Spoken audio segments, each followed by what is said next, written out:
Hello there, my very good friends. On today's wrestling news video, there were a bunch of shocking free agents left over after the WWE draft. I'm going to tell you every NXT call-up in the WWE draft. Got an update on rumours of WWE sending main roster people to NXT. And an AEW veteran leaves the company. I'm Adam Wilborn. And I'm Andy Murray. And this is the news. Alright, let's talk about the big free agents left after the draft. Close that door, there's a draft in here. Brock Lesnar. Sorry, yeah. Brock Lesnar being the biggest of them all. Well, not physically the biggest of them all. Omos is technically a free agent too. As is Bob Wagner. But you know, in terms of stardom, doesn't get any bigger than Brock Lesnar. He's going to wrestle in stardom? Yeah, is that allowed? Yeah, he's going to face Kyrie actually. It's going to be weird. Has he got insufficient funds? He has so many insufficient funds.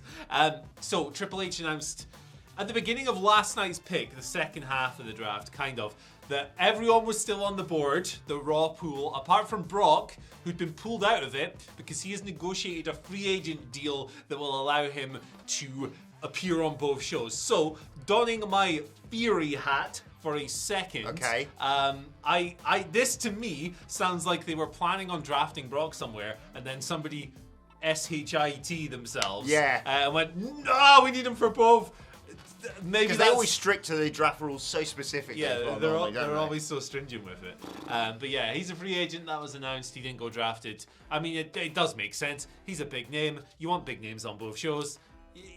I get it. And the other people who are left as free agents following the draft are Cedric Alexander, Mustafa Ali, Baron Corbin, Elias Omos with MVP, as we've discussed, Von Wagner, Dolph Ziggler, Shelton Benjamin, and Zion Quinn. There were some people elsewhere who were not included in the draft pools, who I guess would technically, like Aaliyah's one of them. We'll talk about her in a little minute, actually. Alexa Bliss was not included in the draft. There's a few people like that who just weren't included. Yeah. So we'll see what happens to them. But yeah, Brock Lesnar, shocking name, draft, question mark, I don't know, silhouette thumbnail.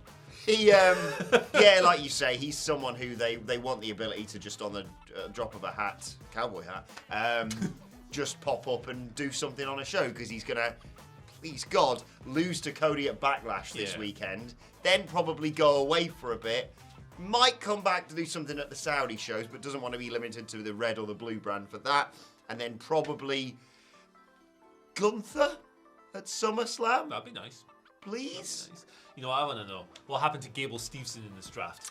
Oh, yeah. Remember they drafted him last year and then he's gone back to amateur wrestling. Yeah, there was a really interesting list. What was the website called? Oh, yeah, WhatCulture.com of some of the worst or weirdest draft picks. Yeah. Do you remember Arturo Ruas? Yeah, the one big year. man. We're going to bring him up, put him on Raw Underground, and then you'll never see him again. The bald legend. He Feel just... sorry for him, man. Like, it's not his fault. Yeah. We were sort of half discussing this in the office. You got the horrible feeling that you and I are going to be sat at home going, well, that's a nice quiet Wednesday. That I think I'm gonna get an early night actually. Don't know why. We're both at yours for some reason. I'm in the spare room. Let's get an early night, hey Andy. Little message before bed. Oh, shed load of WWE releases. Yeah, I mean, I wouldn't tie that to these free agents. Not to the free agents specifically, but you just get a feeling overall. They are talking about making cuts in the millions of dollars, so we'll see what pans out. Obviously, you hope that that's not the case, but this happens with corporate acquisitions. Yes, exactly. But let's talk better news. People from NXT who have been called up. It's like 17 of them or something. It is ridiculous. Crazy. Fair play. Called up to Monday Night Raw. I'll do it via the... Well, you mentioned the free agents. Zion Quinn, who feels like he's been NXT for ages. He's a free agent, so hopefully he'll do stuff on Raw and SmackDown just initially, because I like him. I think he's got a great look about him, and a man who's got so much heart it can't be contained by one specific brand. I'm talking about the man with the most heart, Von Wagner, of course. Called up. I did not receive a phone call. Right, let's go via Raw and then via SmackDown, okay, Andy? Yes, sure. Raw, you might not have heard of these people. One of them is a guy called Jinder Mahal. He's back! Expect big things from him. He's back, and Veer's coming too. Yeah, he's been drafted as part of Indus Share. It's Jinder, Veer, and Sangha. 2/3 of that group kick ass. The locker room leader. Yeah, you've got either you've got inexplicably across both across Raw and SmackDown, you've got the NXT Women's Tag Team Champions, but thankfully there's people challenging them for them tonight on NXT. Except they've been drafted to Monday Night Raw. I'm talking about Katana Chance and Caden Carter. Odyssey Jones, Zoe Stark, well-deserved. Think she's going to do great things on Raw. JD McDonough, another guy you might not have heard of called Apollo Crews. Not sure. He can see into the future, according to his NXT gimmick. And NXT Women's Champion, Indy Hartwell. Should have dropped it to Tiffany Stratton for me, if you were going to do that. But still, that's spring breaking, dude. Anyway, on SmackDown, you've got ESP! Pretty deadly on the main roster. So happy for them. Get ready. It's getting worse. The NXT Women's Tag Team Champions, as I mentioned, Alba Fire and Isla Dawn. The brilliant Grayson Bloody Waller was drafted after last night's draft as like a bonus thing. So happy for him. Go and check out his, promo, but also clearly quite emotional, excited reaction to being drafted to Friday Night SmackDown. And taking Friday nights, Andy, to the moon. It's Kerrigan, baby. So happy for him. Good grief. I think a bunch of these were... Some of them were kind of forecast, like Cameron Grimes. He'd been floating around in the purgatory between developmental and the main roster for about 4 months. Jacked by the looks of things. Just kind of like getting ready for a call-up or whatever, but here he is. Some of these I did not see coming at all. Zion Quinn. Okay, bit left field. Zoe Stark makes sense. She was in the Rumble, wasn't she? Yeah, and she's been like doing tryout. Well, not tryout matches, but she's had like the main event matches and stuff. I think so. Yeah, various stages of readiness with a lot of these acts. I think Pretty Deadly and Grayson Waller are kind of main roster style gimmicks already, so they'll be good fits, obviously, and we'll see how everyone does. It does leave the talent pools feeling a bit fresher than before. Yep. And it means that NXT, because its roster is kind of been gutted here, it's a huge chunk of their TV stars. There'll be a bit of turnover there, and they'll bring some new people in. Amazing indie talent still sticking around in NXT. Yeah. Dijak kicking ass. Tyler Bate, Noam Dar. And if you're wondering about like the likes of Mello and Bron Breakker, that may well happen in the future, but I sense maybe Bron or Mello will be like a post SummerSlam. They don't really do the Raw after SummerSlam, but that sort of thing, because they've got a big title rematch with the sort of, I don't know if, was Mello a heel? He wasn't going into Stand and Deliver. But they're all sort of reversed because Bron is now a kick-ass heel. But I sense, if not one, both of those, and Trick Williams, hopefully, will be going up to main roster soon. There you go. Update on some rumors concerning NXT stars being drafted. Main roster stars being drafted to NXT. Yeah. So there was some fake bollocks going around. I saw this. Yeah. So someone cooked up some images, and it was like a fake screenshot of like a WWE tweet that said, Aaliyah has been sent to NXT. And there was a Mustafa Ali one as well. And a bunch of people fell for this. Even though it was clearly fake. I fell for it. Fightful Select have clarified that it was indeed fake.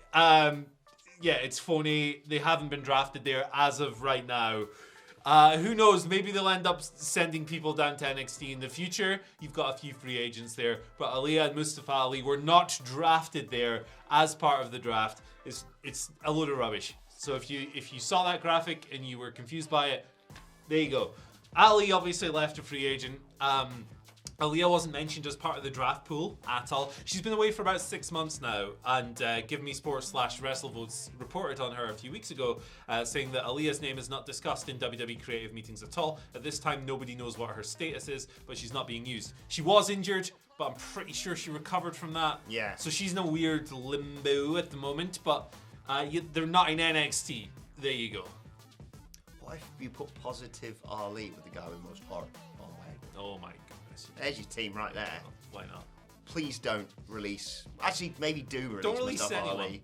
Well, only release Mustafa Ali if he's pre-agreed to go to AEW, because he's too talented to just disappear. Unless they ask for the release. There we go. Yes. Don't do it. Just be nice. Speaking of, people departing companies, Leva go. Bates has... Good segue. Left AEW, yes, for once. Her contract has expired. It's one of those things, that's what happens in AEW. She tweeted as much on Monday. She tweeted, as of today, my contract with AEW has expired. The last 4 years have been quite a ride. I've learned so much and grown exponentially. I've seen wrestling history take place as someone who was on the team since before the first show.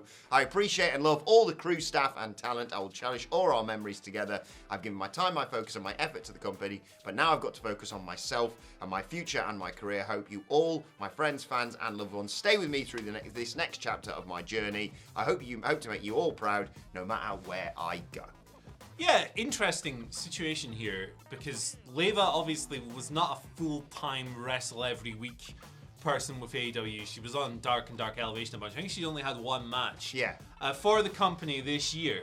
She was a bit more prominent early on when they did the librarian thing with her and Peter Avalon, but when that fell off, she was just kind of like occasional enhancement talent. Yeah. But she also had a role behind the scenes as well. Exactly. Was it in digital media, something along those lines? I can't Digital quite Style, remember. I think it was. Digital Style.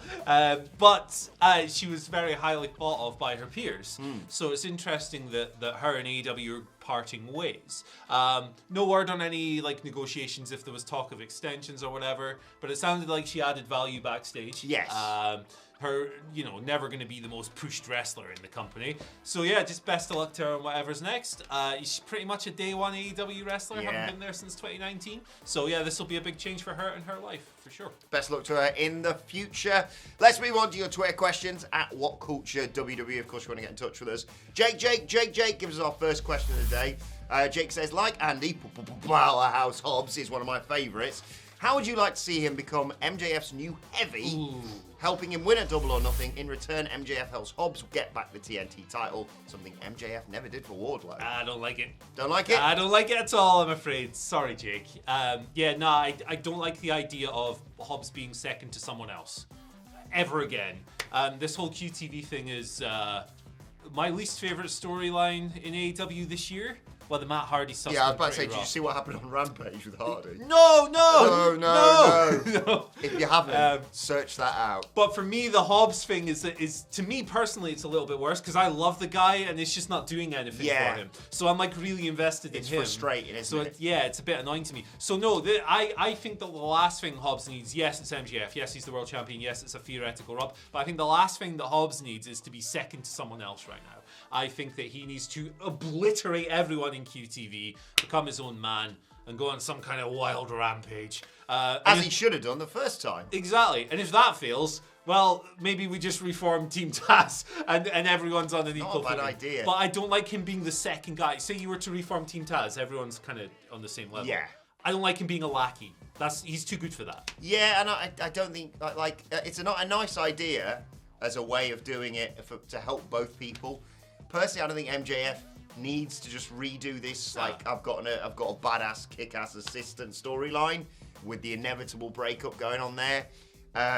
Also, he's far and away the best of the four pillars, so he should just win that four-way. It's not even a four-way yet, is it? Technically, it's going to be a four-way. Why did they make the? They've overcomplicated this so goddamn much and such exposed an easy three of the story. pillars. It's so easy, isn't it? It's like, hey, we're four pillars. Let's have a match 3 years later to find out who the best one is. That's all you need to do. We got a tournament, we got a tag team match, we got screwy finishes, we got a fake friendship. We got basically the beginning of an episode of Monday Night Raw to open one. It was weird, man. Wrestling is like Paul Stanley. Kiss, keep it simple, stupid. Yes, Gee exactly. whiz. And in terms of Powerhouse Hobbs, get him out of QTV. Just like, it was like when they went, he's got the Book of Hobbs, and I was like, oh, that's kick-ass. And he's like, here it is. I was like, well, you didn't need a physical book, mate. You just kill everyone, including Wardlow, and win the TNT title. I don't know why they overcomplicate this so much. Is Paul Stanley the Kiss guy? Have I got Flat Stanley? I remember. Flat Eric. That's it. Yeah. Gene Simmons, Peter Criss. He used to have cat makeup.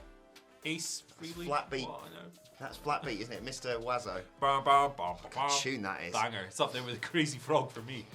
Jonathan Rivera gives us our next question today. Now that he's on SmackDown, would you like to see who would you like to see feud with? Carragher! I'm very too heavy. I think you should get a United States Championship feud right off the bat, to be honest. I made myself ill doing You're right this. there, brother. Yeah. You got COVID or something? No, I got Yeah, you better not. I'm gonna shove a. There you go. I'll find out. Yeah. I was saying, I'm gonna shove a what the test called? Oh yeah. Shove it in your mouth. Shove it in There you your go. ass. Shove it up your bum. Yeah, I like that. US title, why not? It's a good way to kind of introduce it. He could win it even, why not? He's really entertaining, and he would he would actually make Austin Theory entertaining for a change. So Yeah. To be honest, the moment I saw who'd gone to SmackDown, that was Theory's really gone to SmackDown, obviously hasn't he, with the US title and swap with Gunther. More on him in a little bit. Right. As soon as I saw him go there, and Cameron, and LA Knight. I was like, cool. Either of those can take it off him immediately. Thank you very much. LA Knight as well, yeah. Like, yeah. Although if I'm writing stuff, LA Knight's winning Money in the Bank, baby, or Dom. Dom's heat last night. Oh my god! Every week, man. He's the best heel in all of wrestling right now. He panicked as MJF well. isn't a heel. He's my best friend. He was like, he saw in his face. He was like, oh god, what do I do? The best thing. It's the best thing. Watching this complete buffoon just get. I've got a moved out feeling of the they're giving that briefcase to Cody. Oh gosh. Because they're gonna try and finish that story. I think he's gonna valiantly lose out on the weird big gold belt now, and then go, oh yeah, I've meant to take that one. Should have won at Mania. Yeah, he's right. I've accidentally picked 4 questions. Well, Yeah. Oh, that was actually a question from Jambo. We've already answered it. With Theory now on SmackDown, would you like to see LA Knight challenge to the US title? No, you want to see him win Money in the Bank. Boom, there we go, Jambo. Sorry about that one. And finally, Should Dynasty says, Should Dynasty? Should Dynasty. Dynasty. Okay. Dynasty. Good morning, legends. Do you think WWE should get rid of the SmackDown and Raw women's titles and replace them with titles like the men's, women's Universal title and the women's Undisputed title? If they have a fucking belt swap, Andy, I'm going to flip my lid. This would be a good solution to not having to do a belt swap, wouldn't it? Yes. Yeah, I think this is a good idea. Why not? It's parity, isn't it? Why should the women's singles titles have separate naming conventions to the men's ones? Why not just flip them around? Like, yeah, I'd like it. You're so it close. Just makes sense. You're so close. You've got Undisputed women's tag titles. They're not official to either brand. I know they're on one brand, but they're not. Same with the men's, because you can just create new belts now, because they just carry around all 4 of them with KO and Sami Zayn. You're so close. Just make women's titles that aren't red and blue. Yeah, exactly. Like, remember for a while there was talk of them removing the word women's as well from the NXT championship? Yes. They kind of did away with that like a week, but like same naming conventions as the men's singles. I think that makes sense, and it creates parity. So. Tell you what doesn't make sense, Andy Murray. Today's and finally. Michael Hamflett is married again. Here it is. Happy Gunther. Have you seen the video of him dancing? I did. Something else. I don't know if I like it or not. I'm very happy for him. Congratulations to Mr. and Mrs. Gunther. Is it the former Ginny? Ginny, that's yes. right. Very happy for them. Lovely. Adam loves love, right? But I'm weirded out by that man being happy when he's not chopping the chest out of someone. They definitely had a few chops, didn't they? Oh, 100%. Like, he'd chop all of his groomsmen or whatever. Chop the deck. Chop the cake. Hey, look at that. Great minds. Lots of great news coming across. Like, just nice, heartwarming news this week. Carmella. So happy for her and Corey, yeah. Exactly, that's great news. Been through a really rough time, those two, so genuinely just ecstatic 100%. And shout out to Richard Holiday, formerly of MLW, who's announced this weekend that his cancer is in remission. Awesome news. It's great news, great news. There was footage of him getting back in the ring at an indie show. He looked great. This guy, man, sensational comeback story. But yeah, congratulations to everyone for their good news. Great news this weekend. Positive vibes. Chesterfield are in the playoffs, so, all great news around, basically. All the Barry same Robson, permanent deal. There you go. 2 years. Rangers lost again, Hey! I mean, Celtic won, so, bittersweet. But anyway, before we get into any more arguments in the comment section, we'll wrap this up. Let us know your thoughts on everything in the comment section below. Like, share, subscribe to WhatCulture Wrestling, wherever you get your podcasts from. For daily wrestling podcasts, myself and the Dudley boy, Sidgwick's off today, Dudley boy Michael Hamflett, we're going to be reviewing Monday Night Raw and looking ahead to the show formerly known, Andy, as NXT 2.0. Yeah, a little bit later on today. Banter. Thoughts, Twitter questions, all that good stuff I don't on do Twitter. podcasts. WhatCulture WWE. You can follow both of us on Twitter. You can follow Andy Murray at Andy H. Murray. The H stands for Hoops68. Oh my God, I've got to be here tomorrow. Singing in the hoop. Oh, I didn't think about that. You did the news over the weekend, didn't you? That's hard work, by the way. Which means tomorrow's the day. If we don't get 100k on the news tomorrow, I'll be disappointed in all of you. I can't wait to not have to come up with hoops anymore. Is that you retiring after tomorrow? Yeah, this gimmick sucks. Okay. Why do I do it? Follow me on Twitter at Adam Wilborn. Follow us all at WhatCulture WWE. But for now, my thanks to Andy Murray. My thanks to whoever this competition winner is. Thanks to you for joining us, and we'll see you soon. I think his name's Dave.